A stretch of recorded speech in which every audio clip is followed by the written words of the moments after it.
Hello children, this is Ramesh Kumar Yadav. Good morning everyone, and today once again I have brought a new topic for the students of class 12th from English core. The first chapter is the third level and it has been taken from Vistas, and this prose fiction has been written by Jack Finney.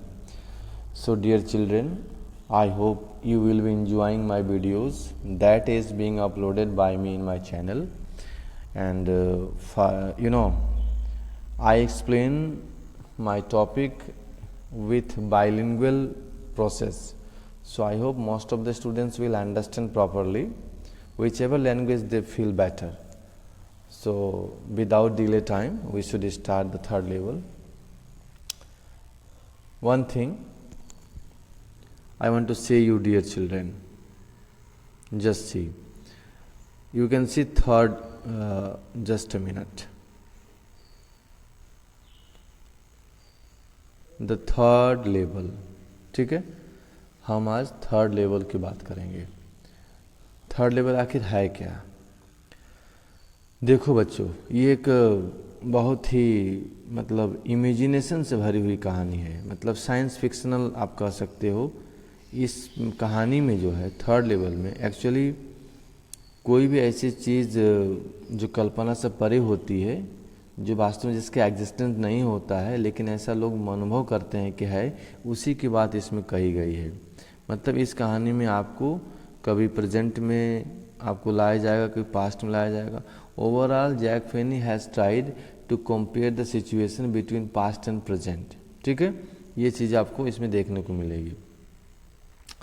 तो यहाँ पर देखिए क्या लिखा है कि before you read, पढ़ने से पहले क्या जानना है कि have you ever had any curious experience which others find hard to believe. क्या हुआ? क्या आपने कभी ऐसे सिचुएशन का अनुभव किया या ऐसी स्थिति में कभी गए हैं जहाँ पर आपको ऐसा लगता हो कि आप कुछ ऐसी बातें दूसरों को बताना चाहते हो लेकिन लोग उसको विश्वास नहीं कर पाते हो?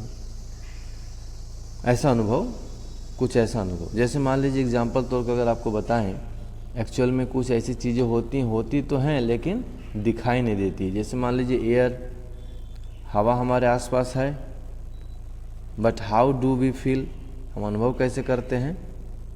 जब वो हमारे बॉडी को टच करता है तब. तो इसी तरह से कुछ एविल स्पिरिट भी होती हैं. एविल स्पिरिट जो आसपास कहीं या जो भी है इधर उधर होती होंगी ज़रूर, लेकिन उसको हम अनुभव कब कर पाते हैं? जब वो किसी व्यक्ति के शरीर में प्रवेश करता है और जब वो शरीर उसका कंट्रोल से बाहर हो जाता है, तो ऐसे सिचुएशन में ऐसा लगता है कि इसके शरीर पर कुछ एविल स्पिरिट काम कर रही है. ठीक है, जबकि हम उसको देख नहीं सकते, लेकिन उस बॉडी के माध्यम से ऐसा पता चलता है. तो कुछ ऐसी सिचुएशन होती हैं जिसको हम प्रूफ नहीं दे सकते हैं. ठीक है ना? जैसे गॉड, सब लोग we all believe in God but we don't see him और हर, जो भी मानिए. तो ऐसी इस कहानी में बहुत ही फिक्शनल सिचुएशन है. हाँ, कभी आपको पास्ट में ले जाया जाएगा, कभी आपको फ्यूचर में ले जाया जाएगा. ठीक है, कभी आपको प्रेजेंट में लाया जाएगा. तो आइए इसको शुरू करते हैं बिना डिले. कुछ कैरेक्टर्स मैं इसमें बता दूंगा आपको. देखिए, इसमें जो मेन कैरेक्टर्स हैं वो आप जान लीजिए. एक तो सबसे पहला कैरेक्टर आपके इसमें है, क्या बोलते हैं, चार्ली. आपको इसमें सबसे इम्पोर्टेंट कैरेक्टर मिलेगा, वो है चार्ली. क्लियर? उसके बाद इसका फ्रेंड मिलेगा जो एक साइकेट्रिस्ट होता है. तो हम और उसके बाद चार्ली की वाइफ होती है. हाँ, उसकी भी बात हम यहाँ पर करेंगे. तो आइए हम लाइन बाय लाइन एक्सप्लेन करते हैं, इस कहानी को समझने की कोशिश करते हैं. देखिए, the president of the New York Central and the New York, New Haven and Hartford railroads will swear on a stack of time tables that there are only 2। अब इस लाइन का मतलब क्या हुआ, यहाँ जो वर्ड आया है ना, ध्यान दीजिएगा, the presidents of New York Central, ठीक है, न्यूयॉर्क सेंट्रल ये एक जगह का नाम है जो अमेरिका में पड़ता है। यहाँ जो प्रेसिडेंट रहते हैं उनके अनुसार, और न्यूयॉर्क वहाँ पे जो प्रेसिडेंट रहते हैं उनके अनुसार कि जो New Haven and Hartford railroads मतलब New Haven and Hartford railroads दो ही स्टेशन है, न्यू हेवन और हार्टफोर्ड, जहाँ पर टाइम टेबल लगा हुआ होता है, जो दो जगह जाने के टाइम टेबल होते हैं, ठीक है ना, दो जगह, मतलब दो ही तरह के टाइम टेबल वहाँ होते हैं। लेकिन बट आई से देयर आर 3। अब देखो यहाँ आई आया है, मैंने पहले ही बता दिया हूँ आपको कि जो ये आई है ये चार्ली है, लेकिन चार्ली के अनुसार क्या है कि मेरे अनुसार वहाँ 3 लेवल है, 3 तरह के रूट्स हैं, ठीक है। चलिए फिर देखते हैं अब ऐसा वो कैसे कह रहा है कि 3 तरह के रूट्स हैं। जैसे because I have been on the 3rd level of the grand Central station. देखो यहाँ बात हो रही है ग्रैंड सेंट्रल स्टेशन की।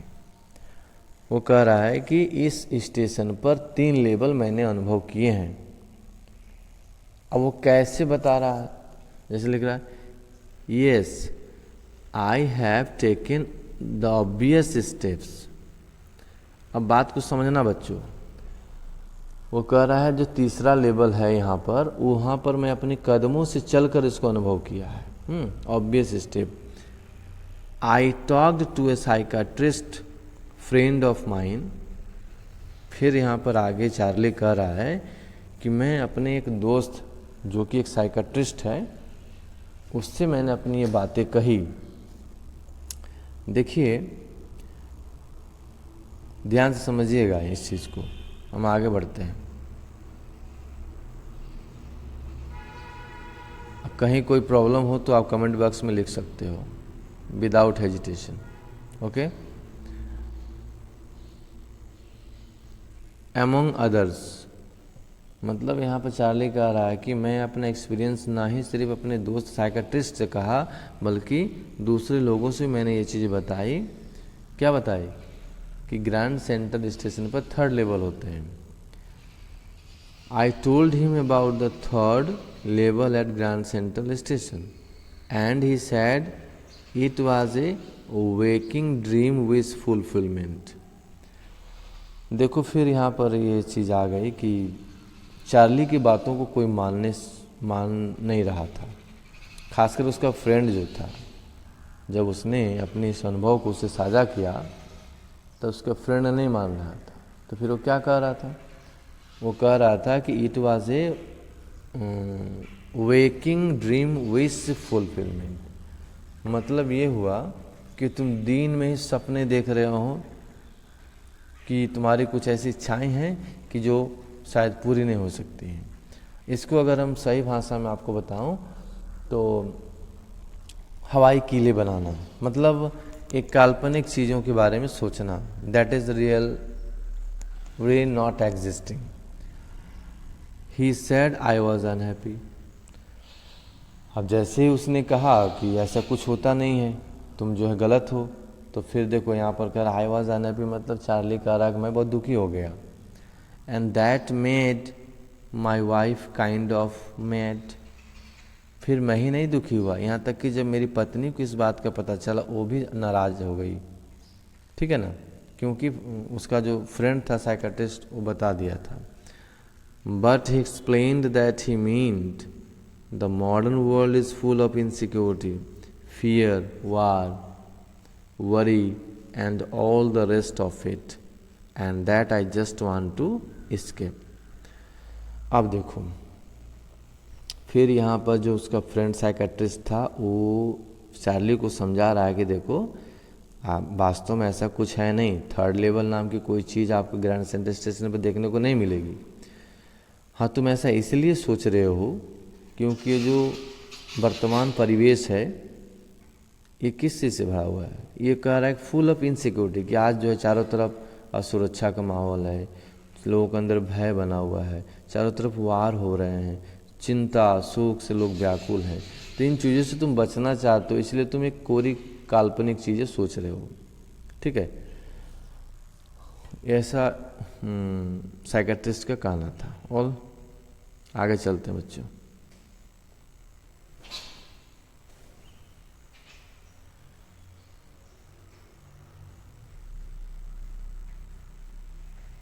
देखिए, well who doesn't everybody I know wants to escape, but they don't wander down into any third level at Grand Central Station.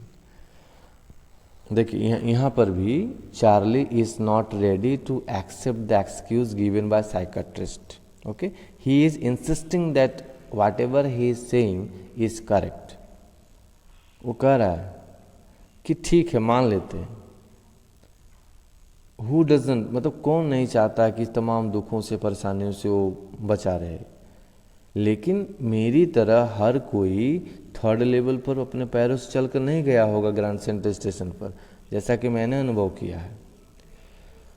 बच्चों, मुझे लग रहा है आपको समझ में आ रहा होगा. यदि कहीं कोई परेशानी हो मेरे लेक्चर में तो आप कमेंट बॉक्स में ज़रूर सजेशन दीजिए कि मुझे किस तरह से और वीडियो को मॉडिफाई करना चाहिए, क्योंकि जब आप सजेशन दोगे तो उसको मैं विचार करूँगा. Because whatever I am doing not for myself, this is for the children. Clear? But that is the reason he said.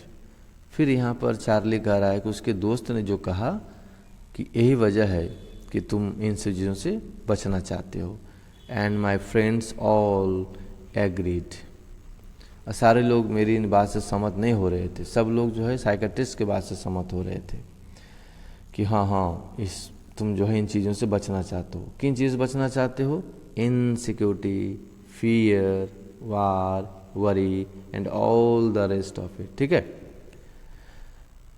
Everything points to it they claimed. मतलब सब लोग इसी बात पर जोर दे रहे थे कि तुम जो है एक दिवा स्वप्न देख रहे हो, जो कि सही नहीं होता है. दिन में कोई स्वप्न देख ही नहीं सकता. Okay, my stamp collecting for example that is a temporary refuse from reality. अब इस लाइन का मीनिंग समझिएगा. एक्चुअली चार्ली की एक आदत थी स्टैम्प कलेक्ट करने की. तो आप जानते हो स्टैम्प कलेक्ट क्या होता है कि जैसे मान लीजिए जिस दिन आप इस वीडियो को देख रहे हो उस दिन का जो भी डेट है, अगर उस डेट में जो डाक टिकट जारी होता है सरकार के द्वारा, तो कुछ लोगों की हॉबी होती है कुछ डाक टिकट को इकट्ठा करके रखने की. तो क्या करते हैं, अपने एड्रेस पर उसको लिख करके या उस डाक टिकट को चिपका करके भेज देते हैं. तो वो क्या हो जाता है, वो इनके कलेक्शन में शामिल हो जाता है. तो एक्चुअली ऐसे बार बार करने से कुछ चीज़ें पास्ट हो जाती हैं. तो यहाँ देखिए एक वर्ड आया है, टेम्पोररी रिफ्यूज फ्रॉम रियलिटी. तो ये आदत जो है चार्ली को क्या कर रहा है, प्रेजेंट से दूर कर दे रहा है, हमेशा उसको पास्ट में ले जा रहा है.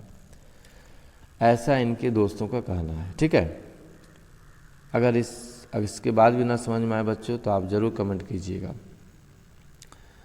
तो वो कह रहे थे, तो well may be but my grandfather didn't need any refuse from reality. देखिए उनके दोस्तों ने तो ये कहा कि तुम जो है हमेशा प्रेजेंट में ना रहकर पास्ट में रहना चाहते हो, लेकिन फिर यहाँ चार्ली जो है अपने दोस्तों को प्रूफ दे रहा है कि चलो मान लेते हैं अगर मेरी ये आदत है स्टैम्प कलेक्शन की, मैं हमेशा पास्ट में चला जाता हूँ या फ्यूचर में चला जाता हूँ, लेकिन मेरे दादाजी के ज़माने में तो ऐसा नहीं था, क्योंकि मेरे दादाजी भी वही काम करते थे. ठीक है, things were pretty nice and peaceful. इसको थोड़ा दूसरे भाषा में समझिएगा, अभी मैं बता रहा हूँ.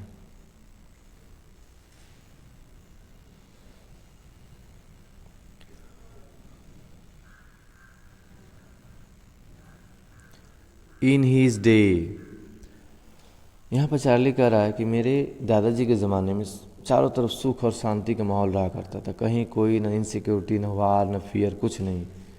फ्रॉम ऑल आई हियर, जहाँ तक मैं सुना हूँ, जहाँ तक मैं जानता हूँ। And he started my collection, अब मुझे ये भी पता है कि उन्होंने मेरा भी कलेक्शन शुरू किया, मतलब उनके मरने के बाद इस कलेक्शन का काम मैंने भी जारी रखा। It is a nice collection too, और ये बहुत ही अच्छी कलेक्शन है स्टैम्प पेपर की। Blocks of four practically every US issue. Blocks of four जो वर्ड देख रहे हैं आप, ये एक तरह का डिपार्टमेंट है, पोस्टल डिपार्टमेंट, जहाँ से डाक टिकट जारी हुआ करता था यूएस में, ठीक है। और first day covers and so on. First day covers का मतलब वही होता है